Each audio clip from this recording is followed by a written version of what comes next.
Guys अपना chapter चल रहा है एडमिशन ऑफ अ पार्टनर और आज का हमारा पहला क्वेश्चन है एग्जाम्पल या इलस्ट्रेशन 53 डीके गोयल और ये करना है पार्ट में। देखिए इसके अंदर तीन पार्टनर है एबीसी, बातें नहीं, तीन पार्टनर है एबीसी, नया पार्टनर आ रहा है डी। और इसमें बेटा आपको क्वेश्चन के अंदर वर्कमैन कंपनसेशन रिजर्व दिया हुआ है 30,000 का बैलेंस शीट के अंदर, और इन्वेस्टमेंट दिया हुआ, सॉरी मैंने गलत पढ़ लिया, इन्वेस्टमेंट फ्लक्चुएशन रिजर्व दिया हुआ 30,000 और इन्वेस्टमेंट दिया हुआ है 5 लाख। इसमें आपको पॉइंट नंबर 4 और पॉइंट नंबर 5 पढ़ना है। पॉइंट नंबर 4 में कह रहा है if the market value of investment is 4,55,000, investment की मार्केट वैल्यू 4,55,000 है। यानी आपकी देखो इन्वेस्टमेंट की जो कॉस्ट प्राइस है वो 5 लाख है, मार्केट में वैल्यू 4,55 है, तो ये जो डिफरेंस आया है ये 45,000 का आया है। और आपके पास जो रिजर्व है वो केवल 30,000 के हैं, मतलब जो आपकी बुक वैल्यू मार्केट में डिक्रीज हुई है वो 45,000 हुई है, और आपके पास जो इन्वेस्टमेंट फ्लक्चुएशन रिजर्व है वो 30,000 का है। तो एंट्री होगी आपकी इन्वेस्टमेंट फ्लक्चुएशन फंड या रिजर्व डेबिट 30,000, और बाकी जो 15,000 बचे वो रिवैल्यूएशन से लेने पड़ेंगे आपको, revaluation account debit to investment, ठीक है। और उसके बाद इस रिवैल्यूएशन को ए बी सी की कैपिटल में डेबिट कर देंगे, A's capital debit, B's capital debit, C's capital debit to revaluation, इसको डिस्ट्रीब्यूट कर देंगे उनका जो भी ओल्ड रेशियो है उसके अंदर। ये हो गया आपका केस नंबर 4। अब केस नंबर 5, केस नंबर 5 में कह रहा है if the market value of investment is 5,24,000, investment आपका 5 लाख का है लेकिन मार्केट में वैल्यू उसकी 5,24,000 हो गई है, तो यानी कि आपके 24,000 रुपए की वैल्यू इंक्रीज हो गई, तो उसकी एंट्री होगी आपकी इन्वेस्टमेंट डेबिट टू रिवैल्यूएशन, क्योंकि आपकी एसेट्स इंक्रीज हो गई 24,000 रुपए से, ठीक है। फिर इस 24,000 रुपए का जो रिवैल्यूएशन है इसको पार्टनर्स की कैपिटल में क्रेडिट कर देंगे, revaluation debit to A, to B और टू सी कैपिटल, ठीक है, उनको ओल्ड रेशियो में कर देना। और इसके अलावा आपका जो इन्वेस्टमेंट फ्लक्चुएशन फंड है जो कि 30,000 रुपए का, उसका कोई यूज नहीं है, वो आप डिस्ट्रीब्यूट कर देना, IFF debit to A's capital, to B's capital, to C's capital, 30,000 को इनके ओल्ड रेशियो में डिस्ट्रीब्यूट कर देना, ठीक है। ये रहेगा, इतना ही था इस क्वेश्चन में। चलिए आगे बढ़ते हैं अगले क्वेश्चन की तरफ। नेक्स्ट क्वेश्चन है आपका illustration 51 DK Goyal part, example 51 DK Goyal part. समझिए बच्चों, इसमें दो पार्टनर है पी और क्यू, और नया पार्टनर जो फॉर्म के अंदर आ रहा है उसका नाम है आर। अब इसमें हमें पॉइंट नंबर 1 और पॉइंट नंबर 3 दो पॉइंट पढ़ने हैं। पॉइंट नंबर 1 क्या कह रहा है, journal reserve appeared in the book of ₹1 lakh, out of which 25% is to be retained as provision for workman compensation claim। यानी आपको जनरल रिजर्व में से 25% provision for workman compensation claim बनाना है, तो एंट्री होगी general reserve debit 1 lakh to provision for workman compensation claim 25,000, और बाकी के जो पैसे बचे वो पी और क्यू की कैपिटल में डिस्ट्रीब्यूट कर दिए जाएंगे, 75,000 रुपए उनके ओल्ड रेशियो में डिस्ट्रीब्यूट कर देना, ठीक है, कर लेना इसको। ये आपका पार्ट नंबर 1 था, ठीक। और अगर बैलेंस शीट में पूछा होता है, इसने बस केवल एंट्री पूछी है, बैलेंस शीट पूछता है तो बैलेंस शीट में ये आपका provision for workman compensation claim 25,000 रुपए लायबिलिटीज में चला जाता। इसके बाद इसका पॉइंट नंबर 3 पढ़ो, चलो ध्यान से। पॉइंट नंबर 3 में कह रहा है stock appeared in the books 8 lakh, आपके बुक्स में 8 लाख रुपीस के स्टॉक है, 1/4 of stock is taken by Q, आपके स्टॉक के दो पार्ट कर दिए गए हैं, 1/4 पार्ट और 3/4 पार्ट। 1/4 पार्ट को क्यू ने 1,85,000 में ले लिया, और बैलेंस इज रीवैल्यूड एट 5,80,000। तो देखो पहले इसका एक कैलकुलेशन कर लेते हैं। आपका जो टोटल स्टॉक है वो 8 लाख रुपए का है, समझो आपका जो स्टॉक है वो 8 लाख रुपए का बेटा। इस 8 लाख रुपए के स्टॉक के दो पार्ट कर लो, 1/4 और 3/4। 8 लाख का जब आप 1/4 करोगे तो उसकी बुक वैल्यू निकलेगी 2 लाख, और रिमेनिंग कितना बचा है 6 लाख, ठीक है। अब इस 2 लाख रुपए के स्टॉक को पी ने टेकन ओवर किया है, सॉरी क्यू ने, और 185 में किया है, तो पहले तो डिक्रीज इन स्टॉक 15,000 है, और ये जो रिमेनिंग 6 लाख रुपए का स्टॉक है इसको रिवैल्यूड किया गया 580 पे, तो फिर से आपका डिक्रीज इन स्टॉक है 20,000।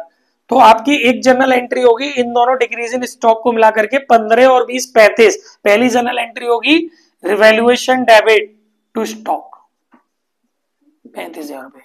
ओवरऑल स्टॉक पर आपकी जो डिक्रीजिंग आई है वो 35,000 की आई है। फिर इस वाले स्टॉक को क्यू ने टेकन ओवर कर लिया तो उसकी एंट्री हो जाएगी Q's capital debit to stock revalued price 185 पे। ये दो एंट्री होंगी, आगे समझ में? पॉज कर ले। ये डिस्ट्रीब्यूट हो जाएगा पी, बोलो नहीं, पी की कैपिटल डेबिट क्यू की कैपिटल डेबिट टू रिवैल्यूएशन। ठीक है, इस 35,000 रुपए को ओल्ड रेशियो में डिस्ट्रीब्यूट कर देंगे। नेक्स्ट है एग्जाम्पल 46, इलस्ट्रेशन 46 डीके गोयल। बस बस बस, पानी वानी तो नहीं पिला दिया? 46 डीके गोयल। गाइस ये आपको फुल करना है। चलो फोकस्ड होकर पढ़ते हैं फटाफट। देखो, Archi and Charu are partner, actually Archi and Yuvraj sister are partner sharing profit in ratio 2:1। दो पार्टनर है, एक आर्ची और एक चारू है ना, इनका रेशियो दिया हुआ है। फुल करना है question full. Their balance sheet showed machinery 4 lakh. भैया देखो इनके पास क्या क्या है पहले देख लेते हैं। मशीन है इनके पास 4 लाख की, ठीक है, और 4 लाख की मशीन है बेटा, और आगे लिखा है स्टॉक 450 का है इनके पास।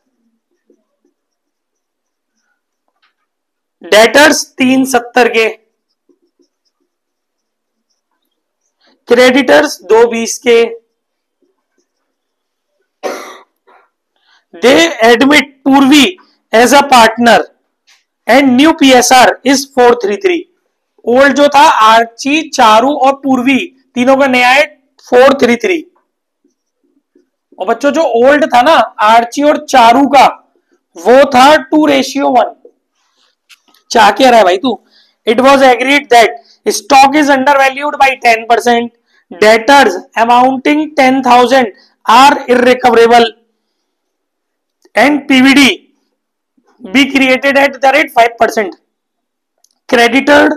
Creditor are unrecorded to the extent of 30,000. Archie's share in loss on revaluation 32,000. Solution नहीं देखना। Calculate revalued value of machine. वाह, आपको मशीन का रीवैल्यूड प्राइस पूछा है इतने बड़े क्वेश्चन में, तो थोड़ा पजल टाइप का हो गया। यानी आप समझो कि आपको एक रिवैल्यूएशन अकाउंट बनाना पड़ेगा। जब भी किसी एसेट्स का रीवैल्यूड प्राइस निकालना होता है तो वहां आपको खुद से याद रखना है कि रिवैल्यूएशन अकाउंट बनाना है, ठीक है। लेकिन अच्छी बात यह कि आधे से ज्यादा इंफॉर्मेशन आपको गिवन है। रिवैल्यूएशन अकाउंट आप बनाओगे, सीधी सी कहानी है कि स्टॉक को उसने बोला है कि 10% stock is undervalued by 10%, मतलब इंक्रीज इन एसेट, समझना है इसे ना, बताया था ना मैंने। तो आपका स्टॉक लेकर वो निकलेगा कैसे? ये जो 4,50,000 है ना, इसमें 90% का डिवाइड देना है क्योंकि अंडर वैल्यूड है। 100% में से 10% लेस करके तो फुल वैल्यू आ जाएगी 5 लाख। अब बीच का जो डिफरेंस हो गया वो हो गया 50,000, वो इंक्रीज इन स्टॉक के कारण यहां आ जाएगा बाई स्टॉक 50,000, ठीक है। इसके बाद डेटर्स 10,000 के इररिकवरेबल है। देखो पीवीडी हमारे पास है नहीं, 10,000 के डेटर्स इररिकवरेबल है तो डिक्रीज इन एसेट्स हो गया, तो वो यहां आ जाएगा टू बैड डेब्ट्स, क्योंकि पहली एंट्री होगी bad debts account debit to debtor, दूसरी एंट्री होगी revaluation account debit to bad debts, तो वो यहां आ जाएगा आपका टू बैड डेब्ट्स, ठीक है। ये कितना हो गया आपका 10,000। और अब आपके जो नेट डेटर्स रह गए बच्चों वो रह गए 3,60,000 के।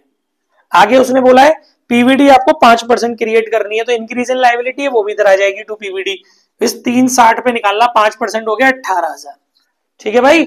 इसके बाद इसने बोला है क्रेडिटर आर अनरिकॉर्डेड, समझो ये लाइन बहुत अच्छी है, गलती करते हैं बच्चे इसमें। Creditor are unrecorded to the extent of 30,000। Wow, मालूम है तुम लोग जल्दबाजी में क्या पढ़ोगे? यहां लिखा हुआ है 2,20,000। तुम लोग जल्दबाजी में, वैसे तो अगर मालूम है जल्दबाजी क्या होती है इसमें, सपोज ये 22,000 होता है, सपोज आप लोग जल्दबाजी में इसको ये पढ़ते हैं क्योंकि एक्सटेंट मतलब होता है ये, इस एक्सटेंट का मतलब होता है इस सीमा तक, तो आप लोग जल्दबाजी में कहीं ये ना सोच लो कि 30,000 और 22,000 8,000 से क्रेडिटर इंक्रीज हुए, नहीं, वो तो यहाँ पर 2 20 है, इसीलिए आपका पता नहीं चल रहा मैटर। अगर यह 22 होता तो आप कंफ्यूजन हो सकते थे। यहां उसकी लैंग्वेज लिखी है creditor are unrecorded to the extent of, इसका मतलब है कि पूरे इस अमाउंट को उठाना है, ना कि कंपैरिजन करना है। अगर अप टू लिखा होता तो आप डिफरेंस करते, ठीक है। तो 30,000 रुपए आपकी लाइबिलिटी इंक्रीज होगी, तो वो भी आ जाएगी टू क्रेडिटर 30,000, ठीक है भाई। आगे उसने बोला है कि आर्ची का जो लॉस हुआ वो 32,000 रुपए का हुआ। लॉस आपको पता है इधर आता है भाई, loss transfer to capital account. Archi और चारू दो लोगों में जाना है 32,000। अब आप इसको कैसे जस्टिफाई करोगे? सीधी सी बात है, आर्ची का प्रॉफिट शेयर है 2/3 और उसके एवज में उसका जो लॉस आ रहा है वो 32,000 आ रहा है, तो पूर्वी का लॉस निकाल लो। 32,000 डिवाइडेड बाई या मल्टीप्लाई बाई ऐसे 32,000 डिवाइडेड बाई आर्ची का प्रॉफिट शेयर। आर्ची का प्रॉफिट शेयर कितना है 2/3 और मल्टीप्लाई बाई पूर्वी का चारू का प्रॉफिट शेयर, ठीक है। चारू का प्रॉफिट शेयर कितना है 1/3। ऐसे करते हैं, क्योंकि आपका ये जो प्रॉफिट है ये पूरी फर्म का प्रॉफिट नहीं है, पूरी फर्म का लॉस नहीं है जो आप इसे डिस्ट्रीब्यूट कर रहे हो, ये उसके हिस्से का लॉस है और उसका हिस्सा कितना था 2/3। जैसे यहाँ पर 450 में 90% का डिवाइड लगाया था ना, ऐसे ही इसकी एग्जैक्ट वैल्यू में इसकी उसका फ्रैक्शन वैल्यू का डिवाइड लगाएंगे। 32,000 डिवाइडेड बाई 2/3, तो जो आ जाएगी आपकी होल वैल्यू, और उसमें फिर मल्टीप्लाई कर देंगे दूसरे वाले पार्टनर का 1/3। तो इससे आपको क्या मिल जाएगा? उस पार्टनर के हिस्से का लॉस मिल जाएगा। अब आप इसको सॉल्व कैसे करोगे? 32,000 जब आप डिवाइड लगाते तो ये रेसिप्रोकल हो जाता है, 3/2 हो गया, ठीक है, और मल्टीप्लाई 1/3, ये आ गया आपका 16,000। यानी कि इसके हिस्से का लॉस कितना आ गया 16,000। टोटल लॉस कितना हो गया 48,000। ये कितना हो गया फॉर 98,000। अब आपको इसने एक चीज और बोली है कि आपको मशीन का रीवैल्यूड प्राइस बताना है, तो आप चेक करो जरा पहले इसको। 18 और 30, 48 और 10 58, इधर भैया 40,000 का गैप आ रहा है, वो होगी आपकी डिक्रीज इन मशीन, क्योंकि डेबिट में आता है revaluation account debit to machine हो गया, तो डिक्रीज इन मशीन। तो रीवैल्यूड प्राइस कैसे निकालोगे? Revalued value of machine, old value machine की कितनी है 4 लाख, जिसमें से डिक्रीज कितनी हो गई 40,000, तो रीवैल्यूड कितनी हो गई 3,60,000। आ रहा है समझ में? ये पैटर्न है। एग्जाम्पल 45, ध्यान दीजिए, इलस्ट्रेशन 45 डी के पार्ट। देखिए गाइस, इसमें हमें जनरल एंट्रीज करनी है, तो मुझे 4-5 जनरल एंट्री आपके साथ डिस्कस करनी है, ठीक है। तो सबसे पहली जनरल एंट्री जो मुझे आपके साथ डिस्कस करनी है वो है पॉइंट नंबर 7। पॉइंट नंबर 7 में ये बोल रहा है अ liability for claim included in creditor, a liability for claim included in creditor for 20,000 is settled at 16,000। देखो लैंग्वेज समझो उसकी, इजी लग रही है वो, लेकिन लैंग्वेज का खेल होता है। वो बोल रहा है कि आपके 20,000 रुपए के क्रेडिटर सेटल्ड, मतलब पेमेंट हो गया, एंट्री पेमेंट वाली होगी। 20,000 रुपए के क्रेडिटर को आपने 16,000 रुपए में निपटा दिया, तो सबसे पहले तो डिक्रीज इन लायबिलिटी की एंट्री होगी, वो होगी आपकी क्रेडिटर डेबिट टू रिवैल्यूएशन 4,000, और उसके बाद आप अपने 16,000 में सेटलमेंट कर रहे हो, उसकी एंट्री होगी creditor account debit to bank, या इन दोनों को मर्ज करके एक एंट्री भी कर सकते हो, creditor debit 20,000 to revaluation 4,000 to bank 16,000। तो वहां वर्ड्स देख लेना, सेटल्ड लिखा हुआ है। इसके अलावा पॉइंट नंबर 8, इसमें लिखा है a computer purchased on 1 October 2022 for 40,000 debited to office expenses. आपने एक कंप्यूटर खरीदा था, गलती से उसको खर्चों में डाल दिया था ऑफिस एक्सपेंसेस में, is to be brought into account. तो इसको अब ऐसे ट्रीट किया जाएगा अनरिकॉर्डेड असेट्स की तरह से, लेकिन अब उसकी प्राइस क्या होगी? तो याद रखना, कभी भी आप किसी एक रूल हमेशा दिमाग में भेजे में घुसेड़ लो कि अगर किसी असेट्स को आपने एक्सपेंसेस में गलती से डाल दिया था और आप अब उसको एक्सपेंसेस में से निकाल करके असेट्स बना रहे हो, तो उसका जो प्राइस रहेगा ना, वो वाला प्राइस नहीं रहेगा जो एक्चुअल वैल्यू, बल्कि WDV प्राइस रहेगा। उसमें से डेप घटाने के बाद जो प्राइस आएगा ना, वो प्राइस से एंट्री करेंगे, नहीं तो आपका क्वेश्चन गलत हो जाएगा। अब ये बोल रहा है इसके लिए कि अब आप उसको 31 मार्च 2024 को असेट्स बना रहे हो, और charging depreciation at the rate 10% per annum on written down basis. समझो कि आपका कंप्यूटर जो है वो अक्टूबर 1, 2022 को खरीदा गया है और वो कितने रुपए का खरीदा गया है? वो खरीदा गया है 40,000 रुपए का। लेकिन आप उसको 31 मार्च 2024 को असेट्स क्रिएट कर रहे हो, तो पहले इसकी वैल्यू निकालो। देखिए, Depp for October 1, 2022 to March 31, 2023, यहां तक आपकी जो डेप रहेगी वो रहेगी 40,000 का 10% 6 महीने का। ठीक है साहब। फिर dep for 1 April 2023 to March 31, 2024, WDV method से डेप लगना है, तो 40,000 में से 2,000 रुपए की डेप लेस हो गई, तो ये बचा 38,000। 38,000 इंटू 10% ये हो गया 3,800। तो WDV as on March 31, 2024 38,000 minus 3800, तो ये हो गया 34,200। तो आपको जो कंप्यूटर की जनरल एंट्री करनी है ना, वो 34,200 से करनी है, ना कि 40,000 से। और आपको अनरिकॉर्डेड असेट्स की जनरल एंट्री करनी है, तो एंट्री होगी कंप्यूटर क्या नाम है, हाँ, computer account debit to revaluation 34,200। ये ध्यान रखना, ये गलती हो जाती है। Computer account debit to revaluation 34,200, इसको ऑफिस इक्विपमेंट भी लिख सकते हो। ठीक है। इसके बाद हमारा पॉइंट नंबर है इसका 10। पॉइंट नंबर 10 समझिए, expenses on revaluation amounted to ₹15,000। Expenses on revaluation amounted to ₹15,000, out of which, देखो आपका रिवैल्यूएशन पे जो खर्चा हुआ वो 15,000 रुपए का हुआ है, out of which 10,000 are paid by partner Kunal and the balance was paid by the firm. भाई आप बात समझो कि फर्म, इसमें ये कहीं भी नहीं लिखा कि इज टू बी बोर्न, ऐसा लिखा ही नहीं, पेड लिखा है।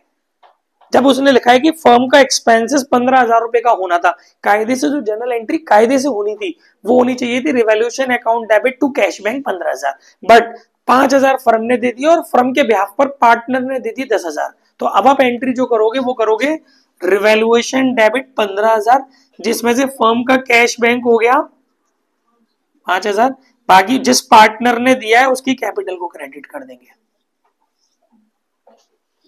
क्लियर हो गया? कुणाल की कैपिटल को क्रेडिट कर देंगे 10,000 से। इस क्वेश्चन में इतना ही था, बस आगे बढ़ते हैं। 3 illustration 43 DK Goyal part.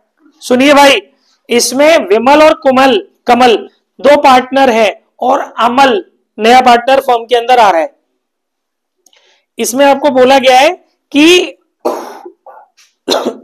they admit Amal as a new partner who brings 1,50,000 as his share of goodwill। ध्यान से मेरी बात समझो, मैं क्या बोल रहा हूं कि जो नया पार्टनर है ना, उसके हिस्से की गुडविल आपको दी हुई है कि उसको अपने हिस्से की गुडविल 1,50,000 लानी है, और यह भी पता है कि उसको हम कितने पार्ट के लिए पार्टनर बना रहे हैं, 1/3 पार्ट के लिए उसको पार्टनर बना रहे हैं।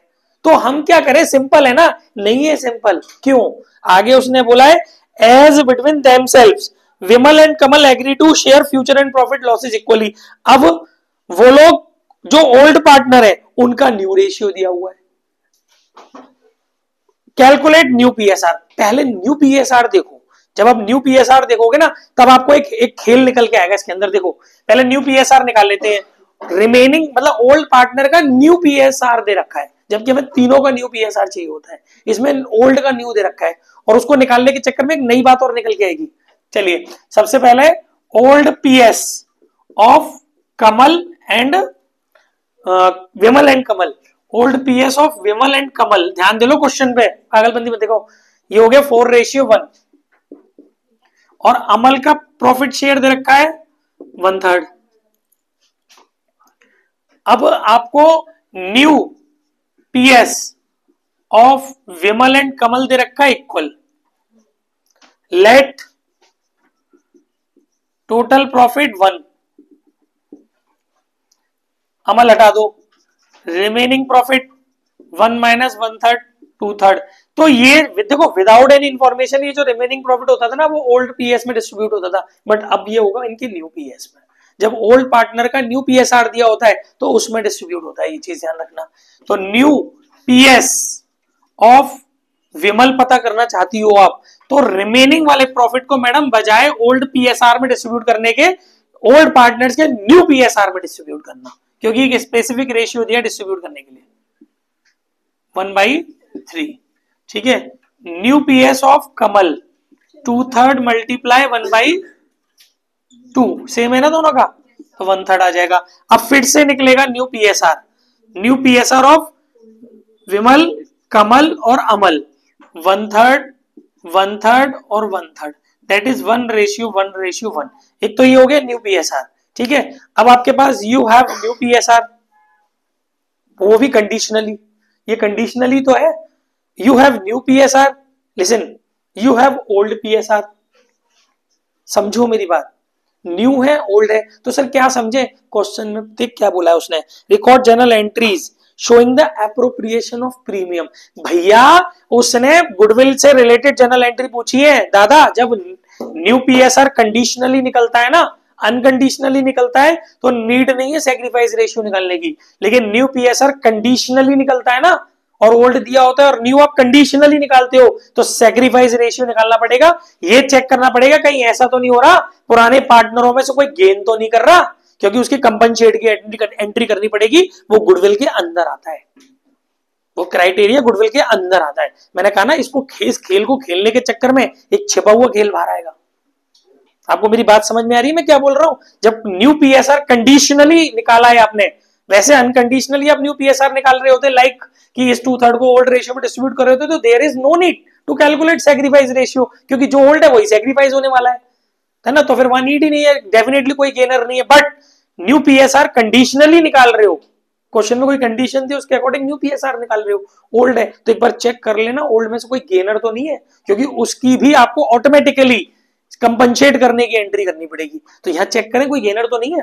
देखो भाई कैसे चेक करोगे, कैलकुलेशन ऑफ गेन या सैक्रिफाइस पीएस निकालोगे, राइट। तो सबसे पहले आप विमल का चेक करो, विमल का ओल्ड कितना है 4/5 और न्यू कितना है 1/3, तो ये इनका 15 एलसीएम आगे 5 नहीं 3 है ना, 3 चौक 12 माइनस 5 7/15। तो चलो भाई तुम तो सैक्रिफाइस कर रहे हो। दूसरा कमल चेक कर लो भाई, तुम थे 1/5 माइनस 1/3 15, 3 वही बेटे 5 माइनस के 2/15, बेटा गेन कर रहा है, समझ रहे हो, ये गेन कर रहा है, तो इसका मतलब ये कंपनसेट करेगा। अब या दूसरा खेल, कंपनसेट करने के लिए इसका अमाउंट होता है, पूरी फर्म की गुडविल पता होनी चाहिए।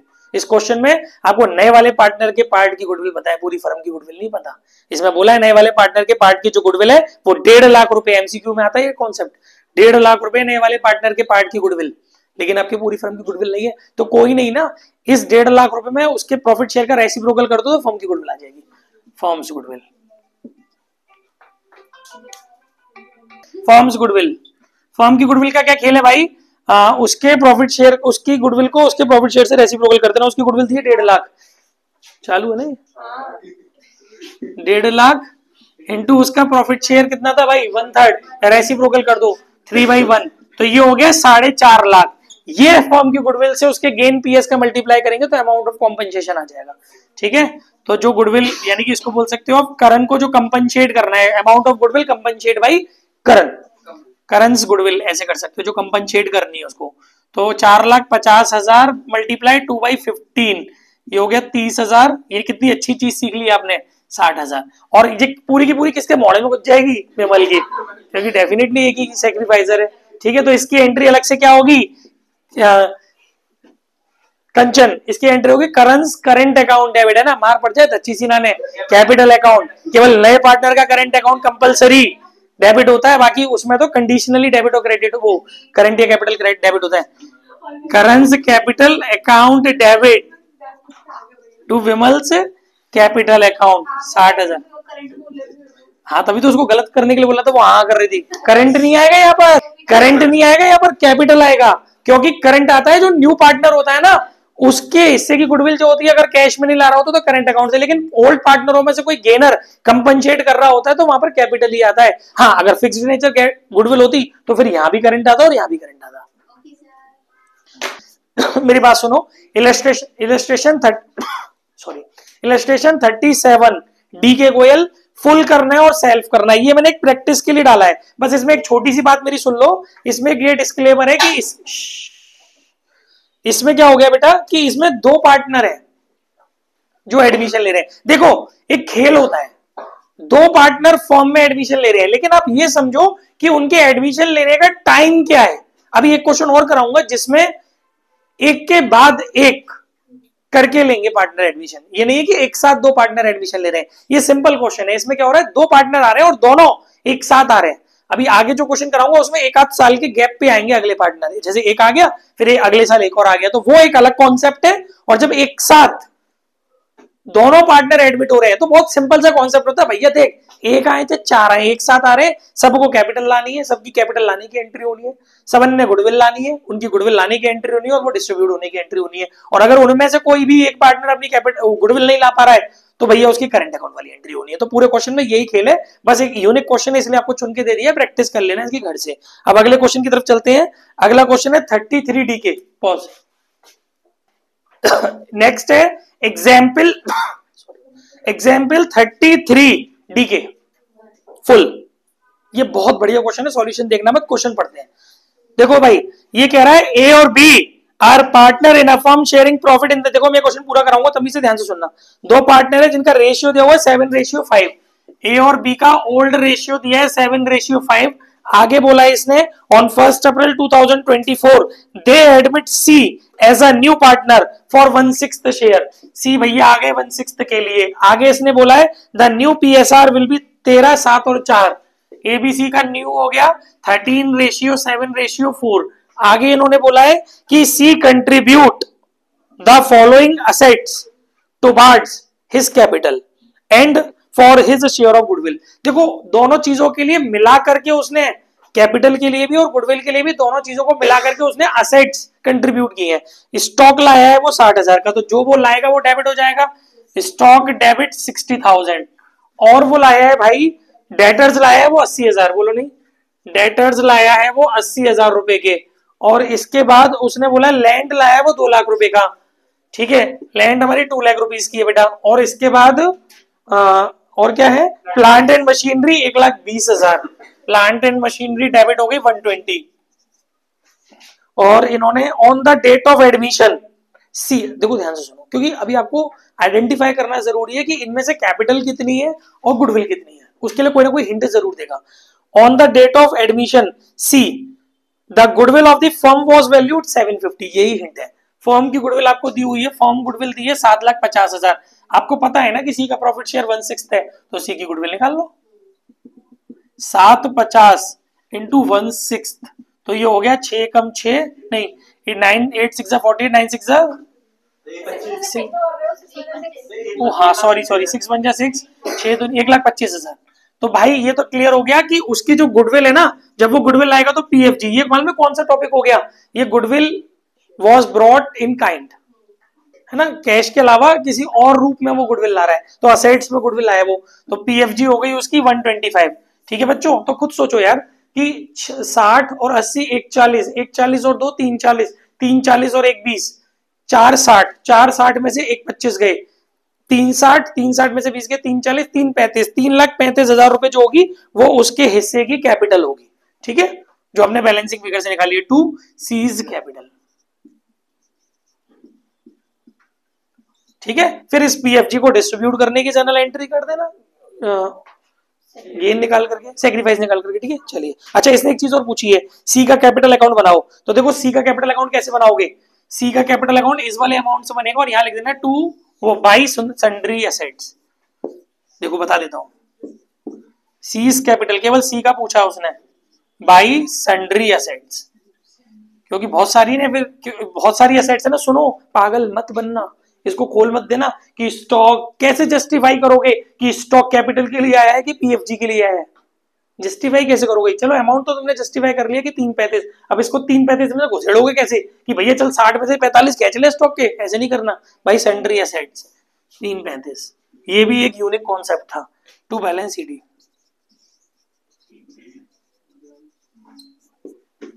समझ गए? ये हो गया। चलो